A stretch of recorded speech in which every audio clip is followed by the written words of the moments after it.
Hi there, it's Melanie. Welcome back to my channel. If you're a returning subscriber, thanks so much for clicking. I truly appreciate your support. If you're new to my channel, welcome. Do me a favor, take a second, hit subscribe, and please don't forget to like and share. Today, I had an amazing opportunity to attend the Canadian Small Businesswomen Amplifying Your Voice conference. This is an in-person event for the first time after COVID, where women entrepreneurs had the opportunity to get together, network, and listen to some incredible speakers. I had the privilege to be a panelist on the authors panel to help inspire others to share their story through writing a book. This opportunity was great to network with some great authors and other entrepreneurs looking to share their story. I wanted to thank Dwania Peel, who is the moderator of this panel, for her dream and vision of Canadian small businesswomen. So many of us entrepreneurs have benefited from your guidance and your resources. Today was an exceptional event, and I encourage everybody to check out Canadian Small Businesswomen on YouTube, Instagram, Facebook, and their website. There's a plethora of resources that everybody can benefit from, and I hope that you enjoy the video. By show of hands. Okay, and how many of you are actively pursuing being an author? Okay. How many of you feel you don't have a story to tell and nobody cares about it and nobody wants to read it? Seriously? Am I allowed to go put people's hands down? Yes, you are. Person in the green, put your hand down. Okay, ma'am. You were told. You know what? We all have a story. No matter, you don't have to go through turmoil to have a story. Because we might have these stories too, right? So sometimes we want some uplifting stories, and it's not, personally, I don't even like writing an email, let alone a book. But somehow there are books back there with my name on it, and there's another book that works. Yeah. But like I said, I don't even like writing emails. But I have to embrace it because I know that what I want to say, someone wants to hear. Amen. Yes. So let me introduce you to the lovely ladies who are sitting here. All my notes are in my phone, trying to like save paper. See the future. I really do try. These are some wonderful ladies, I'm telling you. Okay, so first, Melanie Taddeo. Let me tell you about Melanie. I met Melanie a while back. I think I met her through Gabby. I think there's a tight circle here. Yeah. So she's a passionate advocate for inclusion who, at the age of 21, suffered a massive stroke that left her completely paralyzed on her left side and legally blind. After years of therapy, she was able to regain her independence. She went on to become the first legally blind teacher to graduate in Ontario, Canada.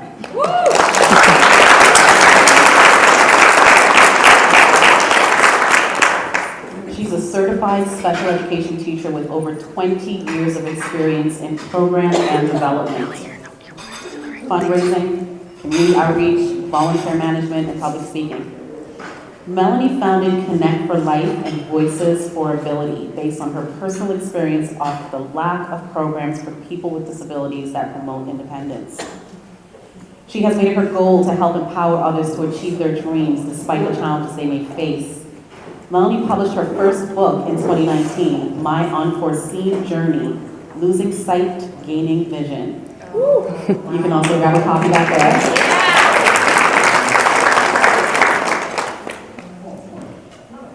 Most recently, Melanie has co-authored And the Whole World Stops. All right, I like that title too.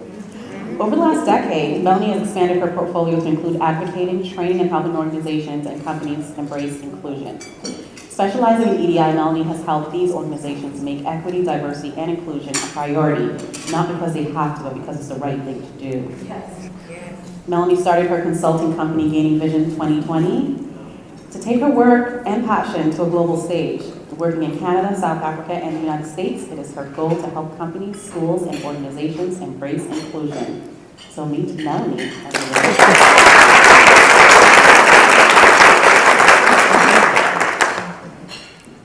Meet Dawn Brown. Someone who just met in real life, but we've known each other for years. Thank you, COVID. She is an author, a corporate consultant, and a learning and development expert. Dawn helps companies build and implement learning strategies so they can attract and retain top talent. With more than 15 years of experience building and scaling learning programs, she has helped build programs for entry-level roles up to and including CEOs. She also has an impressive background in marketing and has helped many companies establish and grow their online presence. Dawn's unique approach, style, and creativity helps her clients stand out among their peers. Her passion comes across when she speaks and captivates audiences both online and in person. Her and her husband host a podcast talking all things relationships called The Other Side of the Bed. Dawn's first book will be released this month.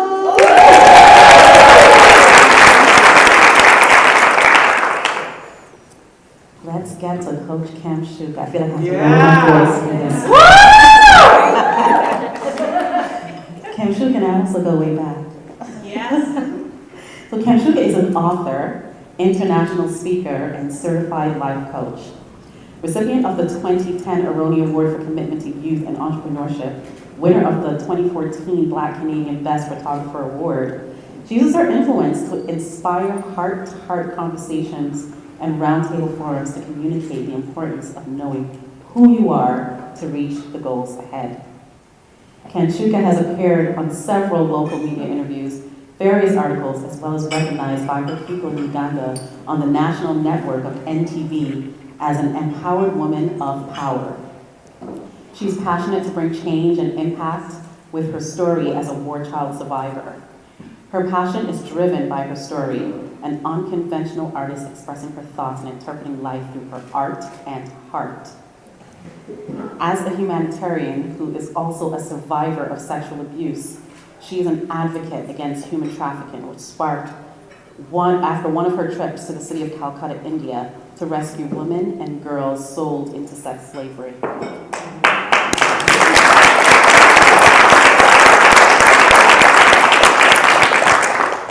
Author of the book, Becoming Warrior, she believes there is no limitations except that of the mind.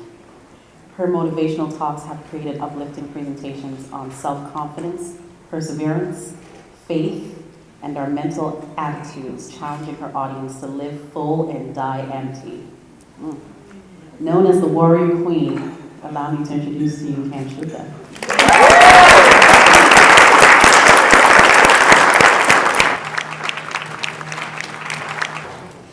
Now, you met Doreen earlier, but I want to remind you of who she is. Doreen spent the first decade of her career coaching and consulting with high-profile leaders across 10 countries. In 2018, she decided to change gears and create the Smart Woman. Through the Smart Woman, she has had the privilege to work with, impact, and empower thousands of women professionals in getting the skills to stand out from the crowd and has become the leader, and so that they can become the leader they were meant to be. And she has 3 books. And you already heard her speak, some of you. So, now that we've done the formal introductions, can I ask you ladies the big question, why? Why did you decide that being an author was the path you wanted to take? I'm gonna start with Melanie. It's funny, after my stroke, everybody said, oh, you need to write a book about your experience to help people. And I thought, I'm trying to live my life day by day, trying to survive. I'm not writing a book. And it wasn't until 2018, and I was listening to an audiobook, actually Becoming by Michelle Obama. And I was sitting there in the room with my husband. I said, I'm so inspired. And he said, well, why don't you tell your story? You're inspiring too. And I said, but who's wanting to hear my story? I know you asked that question earlier, I laughed. And he said, lots of people. And so he planted the seed. I did it mainly because I thought, why not? But what I discovered, it was the most cathartic experience I've ever had. I truly accepted my disability through this process.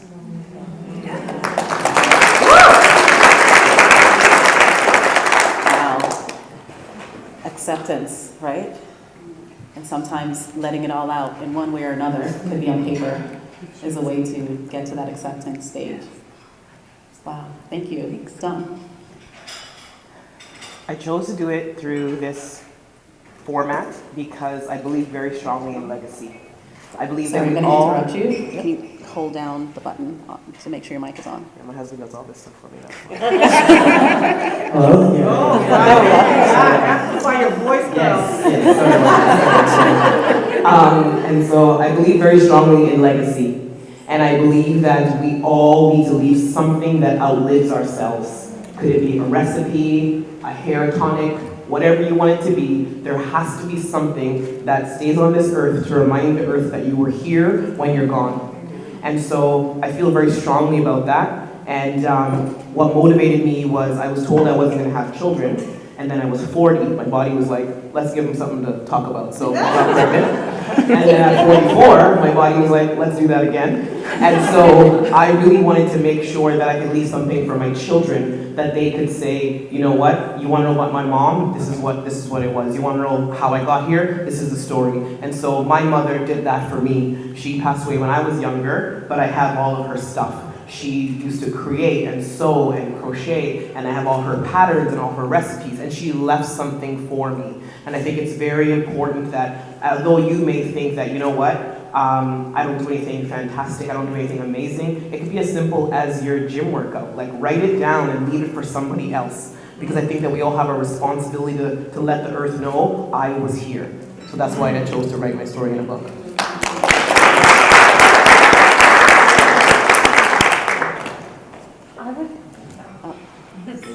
Just hold it down, yeah. Testing. Yeah. For me, I did it because I owed my inner child the story past the spoken word. The spoken word has power, but when you put that spoken word in writing, it has more power because it can touch and reach globally, internationally. You don't even have to be here. And your words have an effect, it has a way of reaching the depth of the soul without you even being there to speak it out. I did it for my inner child.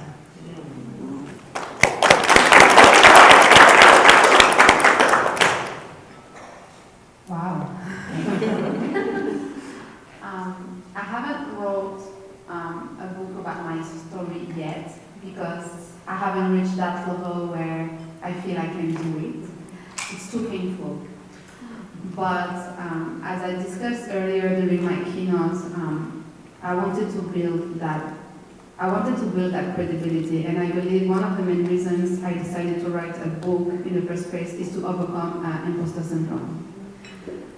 We all know we are talented, we deserve a seat at the table, and it's hard to get a seat at the table, and once we have that seat at the table, we're like, damn, do I deserve to be here?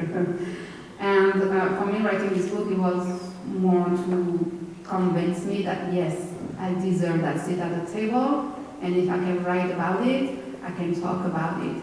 And so now, saying that yes, I have a book, it also gives me that self-confidence that, hey, not everyone has written a book about what I do and the way I do it.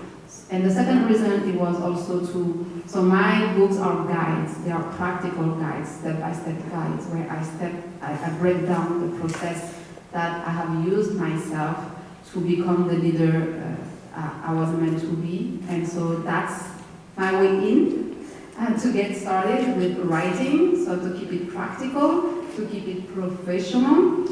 And one day, maybe, hopefully, I will be able to reach that stage where I will be able to be a little bit more personal, but I'm a very, very private person. So that's a work in progress, let's say.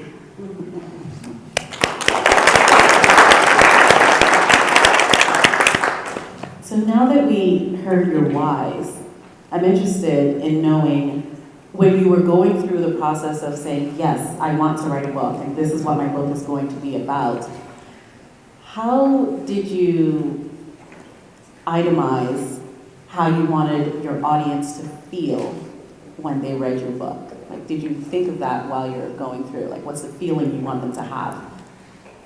Anyone wants to start? I can start. When I say I wrote for my inner child, it's because it's the healing of my inner child that I can be the best possible mother I am to my 4 children. It allows me to heal within so I can produce outside. So for me, my journey is healing. And when I thought of my audience, I thought that for me to express the journey of healing and how to heal from within, so you are facing your fears even when you don't want to, I want them to feel what I feel as I heal. Because healing is not going to look the same. I'm struggling as I heal, and then I'm healing as I struggle. So it's an everyday journey, but I wanted my audience to understand that it's okay. Wherever you are in this moment, you can still fear. You can still be afraid. You can still feel the wounds of your past, your childhood, and at the same time, you can still start to write down what that feels like. So that's the experience I felt as I wrote, and that is what I wanted them to feel through. Thank you. Anyone else want to share what they're... Sure. I think it was a few things. Like, I think I also felt the imposter syndrome, and I felt like there was just so much going on sometimes, and I felt like I was waiting for this grandiose thing to happen in my life, where then I would just be confident and empowered and thin and rich, and I was just waiting for this thing to happen, and still waiting for the thing. And it didn't happen. And I heard somewhere, I worked for one of the big 5 banks, and we had a speaker come in. 90% of the time in my job, he's talking, I'm doing emails, I'm not paying attention, but he said something that really struck me, and he said, no one's coming to save you. You have to save yourself. And at first I was like, this negative Melanie gonna just move back. But then I realized, I was like, yeah, I'm waiting for this big thing to happen to me when I need to be the author that makes it happen for myself. Yes. And so for me, it was a matter of, let me get it going. And once you get it going, I have learned that's how things progress, right? Like, you can sit there and say, when this happens, then I will. What you need to do is, I will, and then it will happen. And so that's what it was for me. It was showing people that as you start, doors open, resources show up, people come, you meet Dwayne, things just happen and progress as you start, but you have to start, right? That's what happened. So for me, it was, I was waiting for this big bang to happen, and it wasn't happening. I had to create it myself. And for me, I think, as I mentioned, it was cathartic for me to tell my story, but I wanted the reader to walk away with something tangible. Now, I'm pretty sure nobody here has had a stroke and lost their eyesight, right?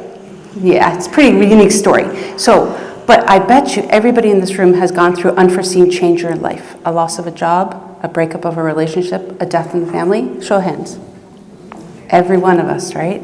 So I crafted it in such a way that the beginning of each chapter was my story, and the bottom of the chapter was a takeaway for the lessons I had learned, what worked for me, so that the audience or the reader could utilize that in their own situation. So it was giving back to the audience so that they could relate to me, but yet have something tangible to adjust to their own life.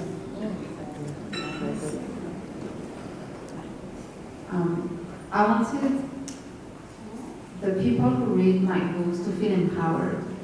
And I remember when I used to live in Jamaica, actually, I would attend those big conferences. And, you know, when you attend those conferences, you're so energized and you feel happy and empowered and inspired. And you leave that conference, you're like, I'm going to change the world. And then you get home. That works. You're like, where is it tomorrow? And I was like, but this is such a waste of time, energy, and talent and potential. Why do I feel this way when I'm surrounded with all these people? And why nothing is happening? Basically, what happens when I get home? And I started to ask the question to other people, like, how do you feel when you attend a conference, but what do you do realistically afterwards, right? And I was surprised. I thought I was the weirdo, right? And then I was surprised to see, yeah, you know, but no, I I don't implement, I don't take action. And so in writing this book, and now you know me, I'm very practical, very consistent in what I do and what I say, and I wanted, okay, when I host my conferences, that's why I always give my books at my own conferences, because I want people to live with something tangible. So once they get home, they know what will be their first step. Now it's up to them to decide if they want to take action on it or not, but they are not going home just with the inspiration, but with the practical steps to make that change happen. Excellent. That's good. So you started talking about practical. Let's get practical about this authoring thing. Step one, or question one, who self-published and who went through a publishing house? Both. Partner publishing. Partner publishing, self-publish, self-publish, Published with a and publisher. published with a publisher. I want you to talk about your experiences. Let's start with Melanie, with partner Okay. publishing. And I do know, I think you did IC Publishing, yes, I did. A woman-owned publishing company, Yes. Canadian, just throwing that out there. Amazing opportunity. For me, I needed help. I had no idea what I was doing. I absolutely had no idea. I knew what I wanted to do, but I needed that guidance. And it was great because I was able to bounce the ideas off. I was able to have somebody assist me in the editing process. I created a language, it's called Melanie's. And when you talk to your computer, it doesn't type what you say. So poor Sherry had to decipher what I was trying to say, and it was a process, and I wouldn't have been able to go through that experience without her support. It was great to have the visual of the cover, things like that, but it also allowed me the opportunity to be able to focus on the writing. It was beautiful, but then of course you have to do all the other stuff, the publishing, all the promoting, that stuff, but definitely partner publishing was the way to go for me. Okay, Dylan, you want to talk about both your experiences? Yes, so I met my publisher, Global Book Publishing, through one of your conferences. And I met her, pardon? Another woman-owned. Yes, another woman-owned, yes, she's amazing, Susita. And along the way, you know, life happens, and you start really scared. I was like, this is a pretty big deal, it's a big publisher, you know, that whole in your head, who's gonna buy my book, who's gonna read the story? Let me try and just do a little ebook first. And then I did that, and I was like, the amount of effort and time and energy I put into that ebook, I could have put that effort and time and energy into my publisher. So I had a heart-to-heart with her, and I was very honest with her, and I was like, you know, listen, in the background I'm a chicken, and this is what I did. And she's like, that's okay, we're gonna take that, we're gonna put it in the book, we're gonna use it, we're gonna leverage it, don't worry, we're gonna get on with it. She was like, I believe in you, I'm gonna help you. And so I think that for me, I needed someone to help me to amplify my voice, to tell my story, and to know how to do it. You know, there's a difference between the DIY, you know, which is fantastic with Pinterest, but there's sometimes you need to go to the spa. You know what I mean? And so for me, it was like that, let's go to the spa moment, and let's walk through and see what it looks like, so that now if I ever need to do it again by myself, I would know exactly what to do without kind of trying to feel and find my way. It was like having someone give you the cheat code to kind of get ahead. And so that's kind of my experience with trying to do it myself and then going with the publisher. Wow. I think, I said self-published, but now that I think about it, I think it was partner published because that is not my department. I know nothing of that. It was already terrifying writing a book. I literally had it published and flung it at people, like, you read it or not, it's okay with me.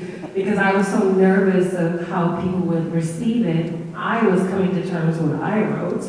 And so it was all scary for me, but at the same time, having a publisher that knows what they're doing and someone that can help you through it, it's so comforting. It's just like, you just tell me what I need to do, where do I need to show up, what else do you need, and I'll provide that, and then that's how helpful it was for me. So even to this day, you know, I have 3 books, but all the books are it's the same for me. I don't want anything to do with it. You know, I just want to know I'm in good hands. And from there, let me just focus on what I'm writing, the story. I want it to come from the heart. I don't want it to be, you know, any other way. So partner publishing was a great way to just feel like I'm holding hands with someone and they're just handling it for me. Okay, so I have chosen the other route.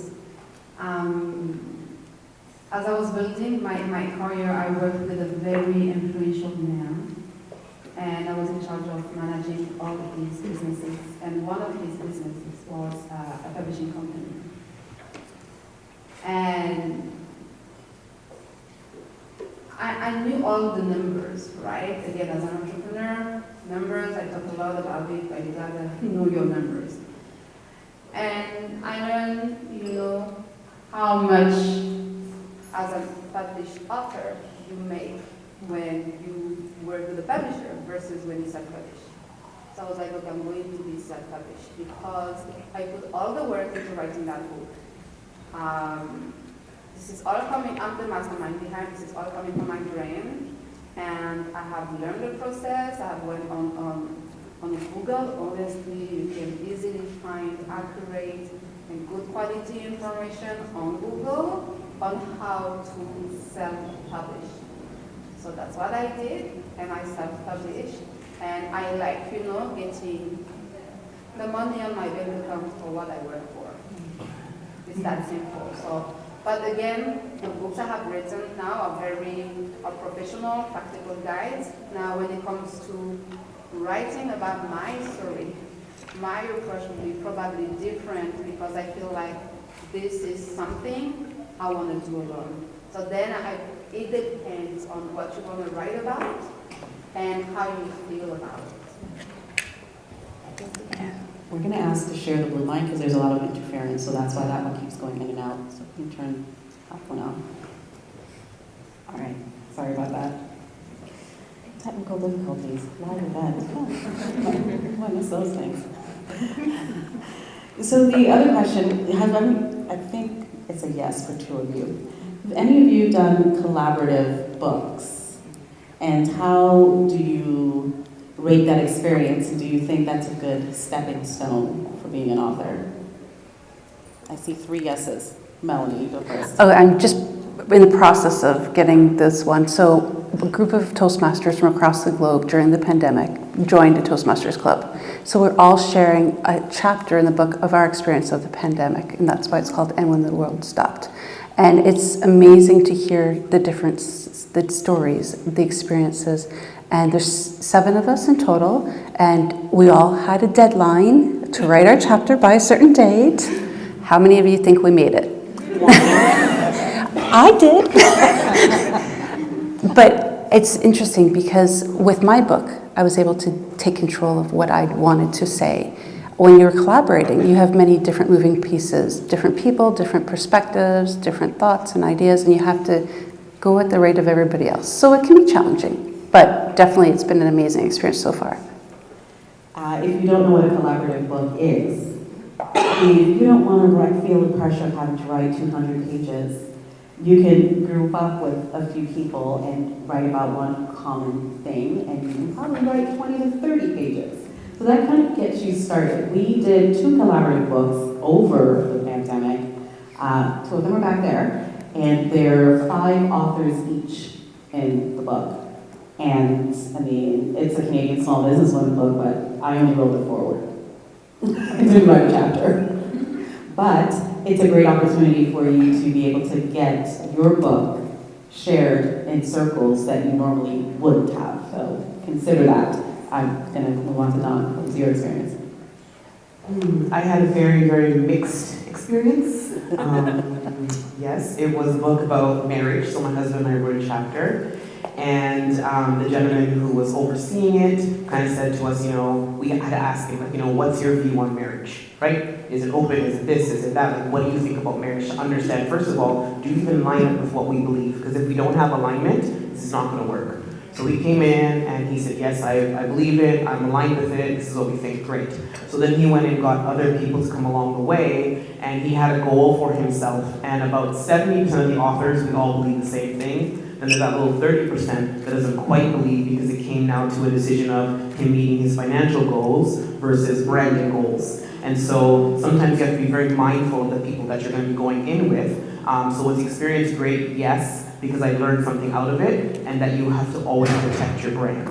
And so if you're gonna do a collaborative thing, make sure that the people you're gonna collaborate with align with what you believe. Not with what they say, go look at their social media, see if they're, working with whatever, like, see if they align with what you believe, to make sure that when you go into it, right? Because now when they promote the book and your face is on there too, you're now aligned with that brand. So I had a very different experience, but we've learned out of it. So moving forward, it would be a collaborative thing with a smaller group and with a lot more stake and say in who comes into that effort. My experience was great. I still have great, like I said, these connections with these women. A couple years ago, I went to Atlanta to work on a project within some of the salons where some women, I think it was about 25 of us, we all got together. We're from different places of the world. Well, I was from Canada, they were from the States, but from different states. And we just wanted to work with young girls and bring them into a salon, a spa, and kind of just motivate them. We all had different stories, but we didn't realize. And we did this day, and it was an amazing day. We had the sisterhood built. And so a few years later from there, I think it was 2017, the conversation was, let's get together and do a book. We all have these different stories, and we can take our experience that we had with these young girls and put it into a book so many other young women around the world can grasp where we're all coming from. So it's called Girl Power Uncensored. And we all got together and we all shared our stories. We had just, these extensive stories, but we shared a memory from our childhood that made us feel empowered. And even to this day, when I read some of the stories, it's like I can take away so much. And I love that we built that sisterhood. So I had a great experience doing it. It actually did give me a little bit more confidence because when I published my first book, Becoming Warrior, I was scared, like I was trembling. It was very scary for me, just putting my story into words. So this experience was my second book, and it made me I felt loved by other authors, other women who had gone through stuff. And so it empowered me to do my third one. And so it felt like a cozy hug, just especially if you build a sisterhood around it. Okay, so we talked about collaborative authoring, we talked about self-publishing, partner publishing, publishing with a publishing house. Can we talk a little bit about the writing process? Fun part. Yeah. How do you even get started? How do you find the motivation to continue? I can tell you, I started a book 2 years ago. I'm probably at like 100 and something pages.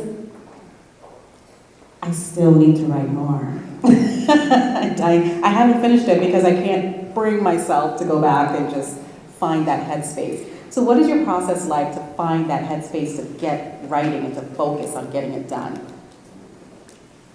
Let's start with, go ahead, Doreen. So I start with the end in mind. What's the outcome? What do I want the readers to take away at the end of this book? And so once I'm clear about the outcome, I will lay out the key topics that I want to cover. And so in my experience, when I start with the outcome in mind, thank you, and then lay down the topics that I want to cover, for me it's easy to go back and write about it because I don't have to do all the thinking and all the guesswork. What I'm going to write about today, what I'm going to write about this week. No, sometimes I will spend weeks without writing, and sometimes I will write 3 chapters within a day. Why? Because I have laid down the foundation of what I want to say, so I just have to go back and fill in the blank. I would say for me it was journaling. I use journaling as a form of healing, and I started journaling a long time ago, maybe when I was a teenager, and I had so many different books that were journals. And when I felt the need to share the story, I started to put my journals together. So that helped a little bit because I had pieces here and pieces there. And then I did go through, okay, what do I want these chapters to say? So my book, Becoming Warrior, is not just my story, it is also your story. So there are lines in there that you can write in, you can share what is it that you need to detox from? What do you need to change about your pattern of thoughts? So putting it into form of how my audience receives my information on a regular basis helped me because I know my audience, so I know what they would want to know after I share a story. Okay, what's next? What do I need to do? Give me some tools. So I included tools. But I would say just start with, journaling. If that's your thing, you like to write, it could be very, depending on what you're writing, like you said, it can be very heart-wrenching as you journal. So you may need some space in between, I've gone through months of not writing, and then I would get like a moment where I feel like, okay, I can write more about this, I feel inspired. Take your time with it. You don't have to rush through the process of writing just for the sake of writing. Especially if you're writing something that is soul deep, you really want your audience, that's what they want from you. They want to feel and know that your words matter to them, and they can also take breaks as they read. So journaling is a great way to kind of get you into writing, and then you can break it down from there. For me, it was the getting the right mindset, and for me, that's the time of day. And so I'm a morning person, and I get up every single day at the same time. And in that time when I get up, I just need 3 things. I need a hot shower, a hot something to drink, and a clean space. So like my kids' toys can't be around, and my husband is a late person at night, so he knows before I go to bed, make sure there's no Lego, there's no nothing, she's not gonna come down here in the morning, step on something, set off her mood, right? Like I need a space. And so for me, it is finding the time when you're at your best. Because to your point, if you're going to pour out something that's heart-wrenching or talk about something that's hard, you don't want to be in a bad mood while you're trying to do it. Because at the moment when you're writing, the mood you're in comes across in the words, and that's what your readers are going to feel. So you want to be at your best. So if you're a night person, not a problem. I want to get rid of your family, but get them to bed, get them off where they gotta be, and then you go and find your space and you find your time. Mine is the morning, right? So get up, I know right away, okay, my writing days are Monday, Wednesday, Friday, and I need to do that as well too before I go into my corporate job. My corporate job is high stress, and my husband is the one that kind of called me out on it because I was a slow start to get my book going. And he goes, how can you spend 40 hours a week furthering someone else's vision and you can't find an hour to further your own? Yeah, so you call out to that. And so, I just took that time to realize, you're right, by the end of the day I'm spent. So find the time of day that's good for you. It could be a half an hour, it could be 1 hour, but find the time, do what you have to do, sit in your car if you need to, right? Whatever you need to do, but just find the right time to your right mindset, because whatever you write out is going to come across to your readers.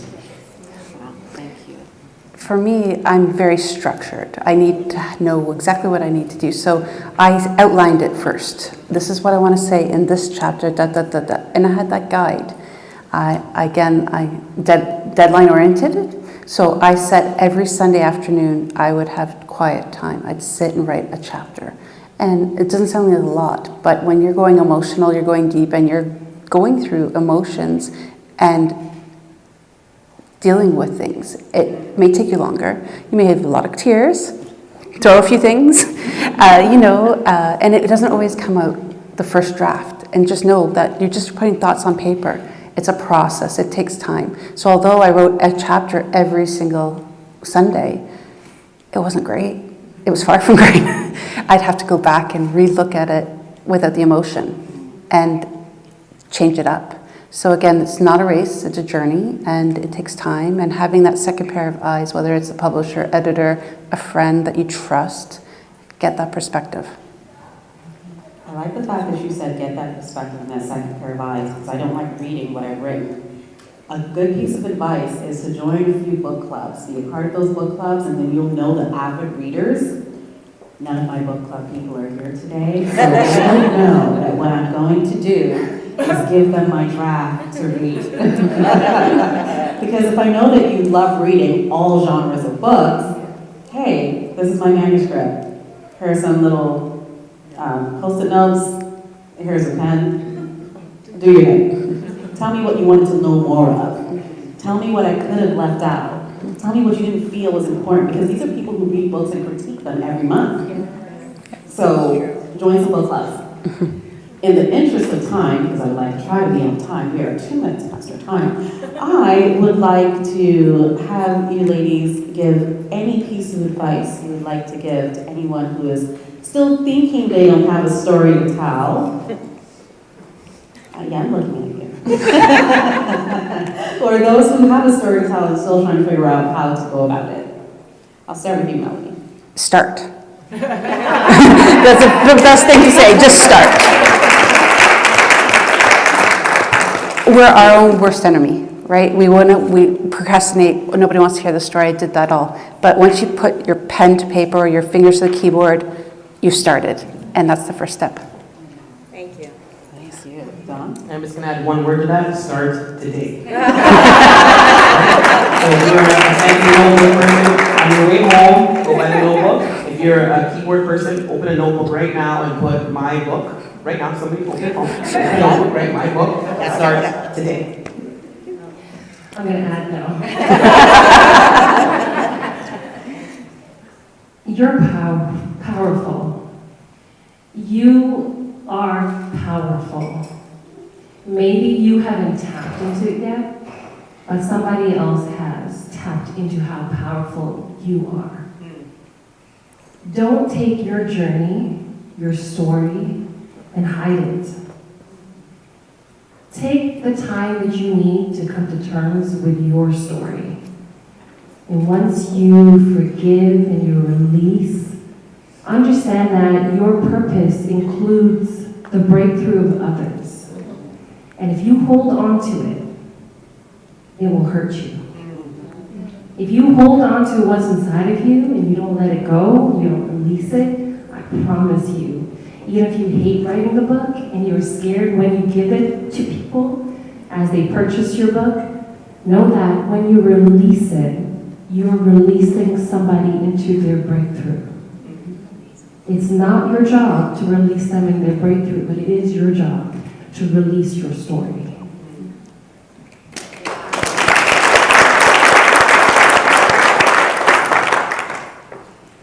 I will keep it simple and don't overthink it.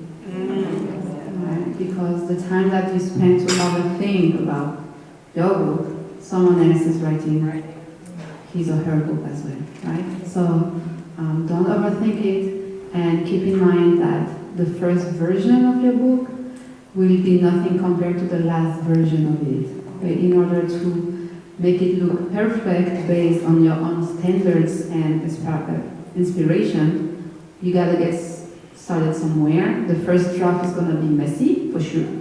The second, a little bit less. But then, this is how you get better and this is how you progress. So don't overthink it. Don't try to start by making it perfect, because this is not how it looks like at the beginning.